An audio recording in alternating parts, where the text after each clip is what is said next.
right, so welcome everyone. This is day 22 of 30 days SOC challenge. I hope you are enjoying this.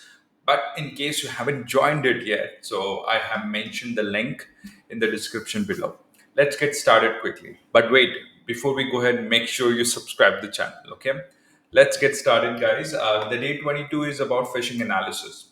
The best part is I've also attached, a sample suspicious email. I'm not sure yet if it is really phishing or not, but we are going to learn about how to investigate any sort of an email. Maybe it's phishing or maybe it's a genuine email. Okay. So first thing first, we have a situation where we have received an email from Banco do. I'm not sure how to spell this, but let's say it's a credit card company. So that's what I know as so far. Bradesco Livelo, claiming that your card has 92,990 points expiring today. Okay, and this was sent from this email address so far. As of now, user just saw the content of the email and he got a curiosity that he has a or she has a lot of points in it. She may or he may plan to redeem it, right?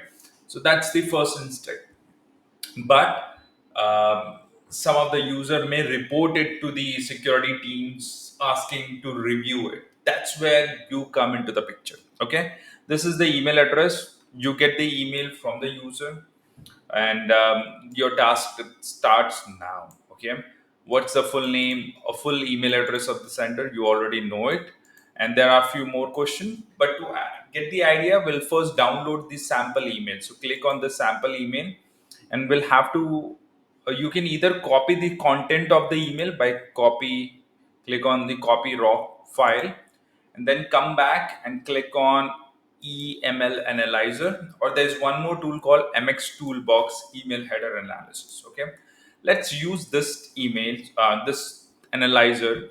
So for this, you don't have to copy the content. You just have to drag and drop the actual email here, which is in .eml file. Once you drag and drop it here, you can then click on analyze, and this will analyze your content. This will give you all the detail from verdict, everything about it. Okay, header, and even the actual any suspicious link from the body as well. Okay, so the first thing first, what's the full email address of the center? You already know it.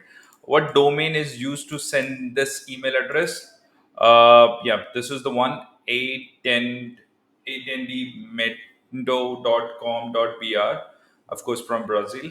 uh, and then what is the sender IP address of the header? You can then look at this IP address. Yes, this is the hops. You can see from IP address, so 137.184.34.4. This is the IP address. Next is this sender IP address blacklisted. You can quickly verify that. You can virus total virustotal.com, and at the top submit the IP address. Well, you only see 1 out of 94 antivirus software flag this as a malicious IP address. I can't say this is with a complete confidence if it is a suspicious or not, but then you have a choice whether you can get into detail, take an action accordingly. And you also have an option to identify what is the result of SPF authentication.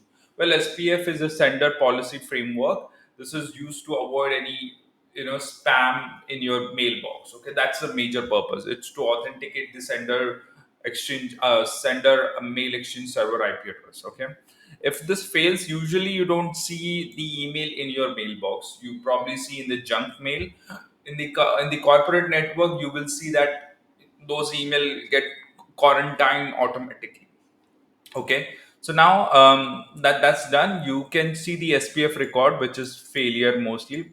You can see the error as well in here. Failure reason is also message is not signed. This means its SPF is also failed. What is one suspicious URL or link found in the email body? So you can go all the way to the bottom, and on the bottom you have this URL. Okay, so you can also copy this extracted URL from the body and go to the virus total and submit this URL in here, you can see this is not been flagged as a malicious by any of the vendor. Okay, but it's not that it is not really malicious. Sometime attacker may use newly generated email domain. In that situation, your antivirus software or maybe spam filter solution could not catch that up, right? It won't be able to catch that as a malicious IP address or domain name. Okay, you can also use MX Toolbox, which is also quite popular. What I can do is I can click on the email sample.yml file and then click on copy. Go to the MX Toolbox, paste the entire header in here. Then click on Analyze Header. Can you see this? SPF alignment is failed. Its alignment is failure. You also see that a lot of detail about SPF. You see this is it couldn't verify the SPF. You also see the header information, and see the SPF authentication message, exactly the way you have seen in the EML analyzer as well. You see the IP address, domain, all the message, entire header itself. Okay, so it's up to you. You can choose either one of them. I personally like EML because I just have to drag and drop the file, and it helps me a lot. Okay, so I highly recommend you try yourself and let me know if you have any question.